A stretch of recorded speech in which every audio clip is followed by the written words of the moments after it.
तेव्हा पाव किलो कांदा राहिला. मी आहे प्राजक्ता आणि तुमच्या सगळ्यांचं स्वागत आहे मी प्राजक्ता या चॅनलवर. आहात तुम्ही सगळे आणि तुमची दिवाळी कशी चाललेली आहे कमेंट करून नक्की सांगा. तर आज दिवसभरात कुठलाही पदार्थ मला करायला वेळच मिळाला नाही. कारण दुपारी गेले होते मी पार्लरला आणि तिथे थोडासा नाही बराचसा वेळ गेला. संध्याकाळी बाजार होता, बाजारामध्ये मी गेले आणि बाजारातून आल्यानंतर थोडंसं घरामध्ये डेकोरेशन लाइटिंग वगैरे लावायची होती, तर ते केलं. थोडीशी गॅलरीची साफसफाई केली. ॲक्च्युली संध्याकाळी नव्हती करायची, मला ती दुपारीच करायची होती, परंतु दुपारी काही वेळ मिळाला नाही. दिवाळीच्या साडीसाठी ब्लाऊज शिवायला टाकला, साडी पिकोफॉलला टाकली, कारण एंड मोमेंटला साडी ऑनलाईन घेतली होती एक, तर तुम्हाला दिवाळीच्या दिवशी दाखवेलच घालून. मला एक स्पेशल गोष्ट मला दाखवायची होती, ती म्हणजे मागच्या एका बुधवारच्या बाजारामध्ये ही जी हादग्याची फुलं आहेत, मला बऱ्याच जणींनी कमेंट करून सांगितलं की त्याची भाजी खूप छान मिळते आणि योगाने मला ही भाजी, मी गेले तेव्हा पाव किलोच हादगा राहिलेला होता आणि साधारणतः मला तो 40 रुपयाला पाव किलो मिळाला. माहीत नाही आता तुमच्याकडे त्याचे रेट कसे आहेत. ती बोलली, त्या आजी होत्या त्या बोलत होत्या की 50 रुपये मी विकला आत्तापर्यंत, परंतु आता एवढाच राहिला म्हणून मी तुला 40 रुपयात देते. तो बरं झालं मी एकदम वेळेवर पोहोचले आणि पाव किलो का होईना मला जी हादग्याची भाजी आहे ती मिळाली. तर ही भाजी कशी करायची हे बऱ्याच जणींनी मला कमेंट करून सांगितलं आहे, परंतु तरीही मला ही निवडायची कशी वगैरे त्या आजींनी तसा मला डेमो दिलेला आहे की हे निवडून अशी करू शकतेस, किंवा त्याची भजी सुद्धा खूप छान होतात, बटाट्याची करतात तशी. तर बघूयात आता ही भाजी जेव्हा करेल तेव्हा मी तुमच्यासोबत शेअर करेलच. आणि इथे मी 2 कुंड्या घेऊन आलेली आहे. माझी जी 2 झाडं आहेत ती जरा सुकायला लागलेली आहेत, बहुतेक त्यांना मोठ्या कुंड्यांची गरज आहे, त्यामुळे मी 2 मोठ्या कुंड्या आणलेल्या आहेत आणि थोडासा बाजार घेऊन आलेली आहे. तर आता आज काहीही दिवसभरात फराळ करायला जमलं नाहीये, तर चला आता करते मी थोडीशी स्वयंपाकाची तयारी आणि स्वयंपाक झाल्यानंतरच आता मला जमेल काहीतरी करायला, तर बघूया. तर आजचा जो व्लॉग आहे तो मी ऑलमोस्ट रात्री संध्याकाळपासून म्हणजे 6:30 5:30-6च्या दरम्यान स्टार्ट केलेला आहे. आणि इथे बघा, मला गॅलरी खूप दिवसापासून साफ करायची होती. ॲक्च्युली संध्याकाळी या गोष्टी करायच्या नसतात, परंतु माझ्याकडे ऑप्शनच नाही राहिला, कारण आज दिवसभर माझा कसा निघून गेला कळालंच नाही. दुपारपर्यंत व्हिडिओ एडिट करत बसले, त्यानंतर पार्लरमध्ये गेले, तिथे जरा 2-2.5 तास गेले आणि त्यानंतर मुलं आल्यावर त्यांचं खाणं-पिणं या सगळ्या गोष्टीमुळे साफसफाईला वेळच नाही मिळाला. तर संध्याकाळी फार नाही, पण थोडे जाळे होते घरातले, घराच्या बाहेर गॅलरीमध्ये होते.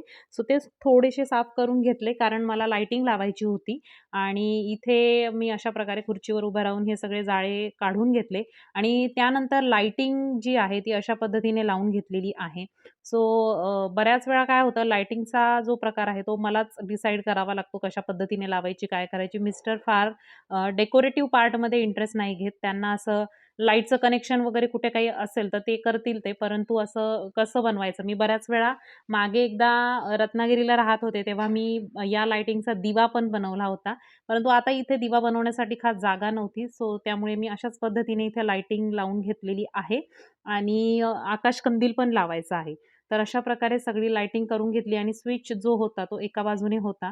त्यामुळे मी तो त्या बाजूने तिचा दुसरा एंड ठेवलेला आहे लाईटचा आणि अशा प्रकारे डेकोरेशन करून ही लाईट लावून घेतली.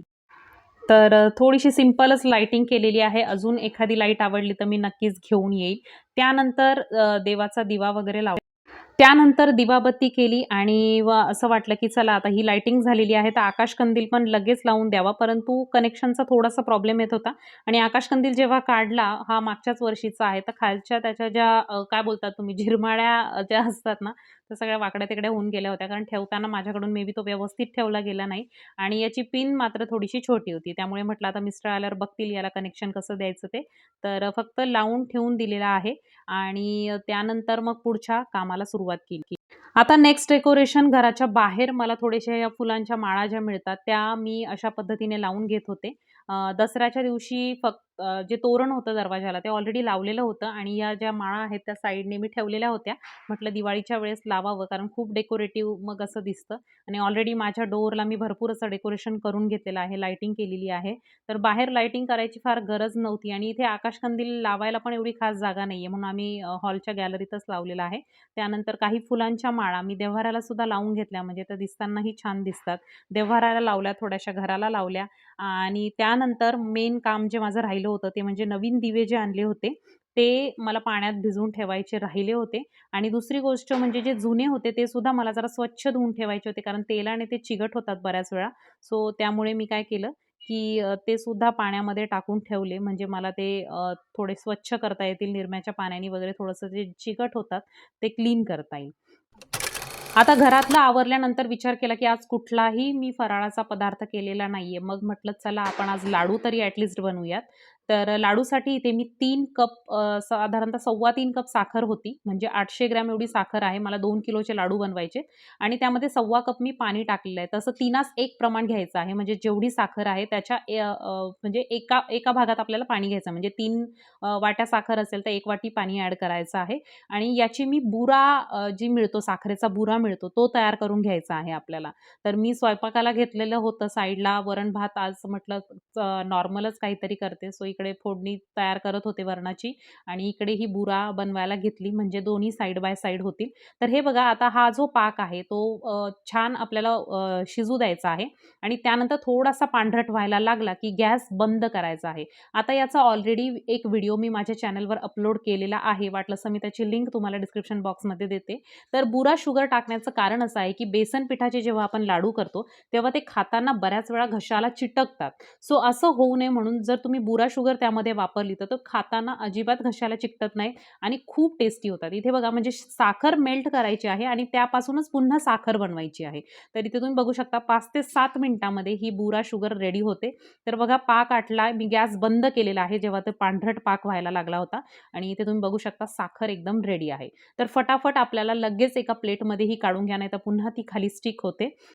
तर आता यानंतर आपल्याला काय करायचं आहे, चाळून घ्यायची आहे ही सगळी साखर आणि चाळून घेतल्यानंतर जे मोठे-मोठे खडे याचे जे आहेत, ते आपल्याला मिक्सरमधून बारीक करून घ्यायचे आहेत, ज्यामुळे ती छान चाळल्या जाईल. आणि बऱ्याच वेळा आपण जेव्हा पिठी साखर ॲड करतो लाडूमध्ये, तेव्हा ते लाडू घशाला चिटकतात किंवा टाळूला चिटकतात.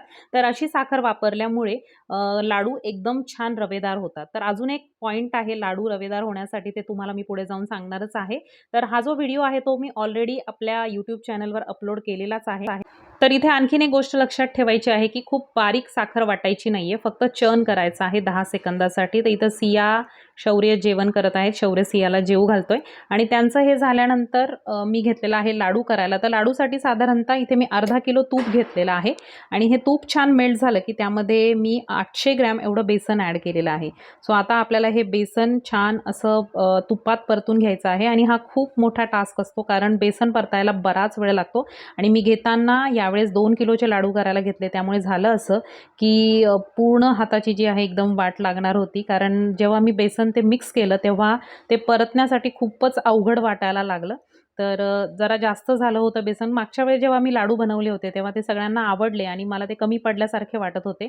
परंतु यावेळेस विचार केला, की चला आता थोडेसे जास्त बनवूयात आणि त्या नादात इथे तुम्ही बघू शकता हे बेसन परतणं खूपच मुश्किल झालं माझ्यासाठी. तर बराच वेळ गेला, साधारणतः पाऊण तास हे बेसन छान परतण्यासाठी गेला, कारण बेसन चांगलं परतलं तर लाडूसुद्धा खूप छान होतात. तर हे बेसन परतल्यानंतर याचा कलर चांगला बदलेल तोपर्यंत आपल्याला हे चांगलं परतून घ्यायचं आहे. तर हे करायला घेतल्यानंतर मला असं वाटलं, की मी का यावेळेस 2 किलोचे लाडू करायला घेतले, कारण हात खूपच दुखायला लागलेला होता आणि खरंच लाडूंना खूपच मेहनत लागते. तर हात दुखत होता आणि असं वाटलं, की आता होईल का नाही माहिती नाही. परंतु तरीही म्हटलं आता करायला घेतलंच आहे तर करून घेऊया. बेसन छान लालसर असं परतून झालं, की त्यामध्ये पाण्याचा शिपका द्यायचा. इथे तुम्ही बघू शकता बेसन एकदम भुसभुशीत असं मोकळं होतं आणि रवेदार होतं. त्यामुळे लाडूसुद्धा आणखीन छान रवेदार होतात. तर एकतर बुरा साखर आपल्याला याला वापरायची आहे आणि दुसरी गोष्ट म्हणजे पाण्याचा शिपका किंवा दुधाचा शिपका देऊ शकता. परंतु पाण्याने लाडू जास्त दिवस राहतात. सो पाण्याचा शिपका देऊन आपल्याला छान 2दा साधारणतः याला शिपका द्यायचा आहे आणि छान असं भुसभुशीत करून घ्यायचं आहे. आणि हे असं झाल्यानंतर आता आपल्याला काय करायचं आहे, लाडू वळायला घ्यायचं आहे. तर साधारणतः हे थोडंसं आधी थंड होऊ द्यायचं आहे. त्यानंतर आपल्याला यामध्ये साखर ॲड करायची आहे. तर हे थंड होईपर्यंत मी करंजीचं सुद्धा सारण करून घेतलं. तर त्याचा मी व्हिडिओ तुम्हाला नेक्स्ट व्हिडिओमध्ये ॲड करते, कारण व्हिडिओ खूप लेंथ मोठी होत चाललेली होती. आता हे पूर्ण मिश्रण थंड झाल्यानंतर त्यामध्ये मी वेलची पावडर ॲड केलेली आहे. थोडंसं त्यामध्ये जायफळसुद्धा किसून ॲड केलेलं आहे, कारण मला जायफळचा जो फ्लेवर आहे तो आवडतो. सो जायफळ मी यामध्ये ॲड केलेलं आहे आणि त्यानंतर आपल्याला जी आपण बुरा साखर जी बनवलेली आहे ती थोडी-थोडी ॲड करायची करायची आहे. तर अशा प्रकारे सगळ्या गोष्टी मिक्स करून घ्यायच्या आहेत. त्यानंतर मी यामध्ये ड्रायफ्रूटसुद्धा ॲड केलेले आहेत. काजू, बदाम, मनुके तुम्हाला हवे ते ड्रायफ्रूट तुम्ही ॲड करू शकता आणि मनुके माझ्याकडे थोडे मोठ्या साईजचे होते. त्यामुळे मी कट करून यामध्ये ॲड केले आणि आता बुरा शुगर किंवा बुरा जी बनवलेली आहे आपण ती पूर्ण लागते याला. 800 ग्रॅम साखर आणि 800 ग्रॅम बेसन असं प्रमाण आहे आणि याचं सगळं प्रमाण मी तुम्हाला डिस्क्रिप्शन बॉक्समध्ये देते. तिथून तुम्ही घेऊन हे जे प्रमाण आहे लाडूचं ते घेऊन लाडू करू शकता. खूप छान आणि खूप टेस्टी लाडू होतात. तर आता हे सगळं मी मिक्स करून घेते आणि याचे लाडू बनवून घेते. तर हे 2 किलोचं प्रमाण आहे. तुम्हाला पाहिजे तर मी डिस्क्रिप्शनमध्ये 1 किलोचं देते. म्हणजे तुम्हाला कमी जास्त हवं तर तुम्ही करू शकता आणि याचे आपल्याला आता लाडू वळून घ्यायचे आहेत. तर साधारणतः हे सगळं मिक्स करून याचे लाडू करेपर्यंत मला रात्रीचे वाजले 2 आणि रोज 1-1 तास वाढत आहे. काल 1 वाजला, आज 2 वाजलेले आहेत. सगळे झोपी गेलेले आहेत आणि मी एकटीच बसलेली आहे आता लाडू करायला. हात कामातून गेलेला होता. असा जोरसुद्धा लावता येत नव्हता लाडूंना.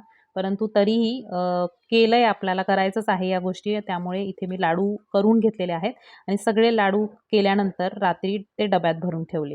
तर अशा प्रकारे ही लाडूची रेसिपी तुम्ही फॉलो करू शकता. कशी वाटली ही रेसिपी कमेंट करून नक्की सांगा आणि व्हिडिओ आवडला तर लाईक करायला विसरू नका. पुन्हा भेटूयात अशाच एका नवीन व्हिडिओमध्ये. तोपर्यंत bye bye. Leave me, baby, don't wanna fall again. This just hurt me. Just think about it, but you hold me like you don't want